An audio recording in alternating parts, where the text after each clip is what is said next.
به نام خداوند که یکتا و بی همتاست. امروز شعر مولانا بلخی را برای شما میخوانم که راجع به اتحاد بین تمام مذاهب و تمام اقوام می باشد. متن شعر این است: گفت من با دین ندارم هیچ کار، پیش من دینها ندارد اعتبار. چون که آوردیم هر دینی جدید، اختلاف بیشتر آمد پدید. کینه ها و دشمنی بسیار شد، جنگ های مذهبی تکرار شد.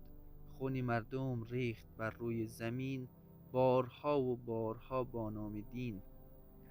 نه مسلمانم نه ترسا نه جهود، سر به حکم عقل می آرم فرود. عقل می گوید که عیش بیکران، هست در همزیستی با دیگران. دین ولی گوید که خون کافران، گر بریزی اجر داری بیکران. دیگر اندیشان هم آخر آدمند، دین چرا گوید که مهدور آدمند. من به این علت ندارم دین و کیش، تا نریزم خون هم نوعان خیش. تو همه فرزند تنها از خرد، با تمام مردمی روی زمین.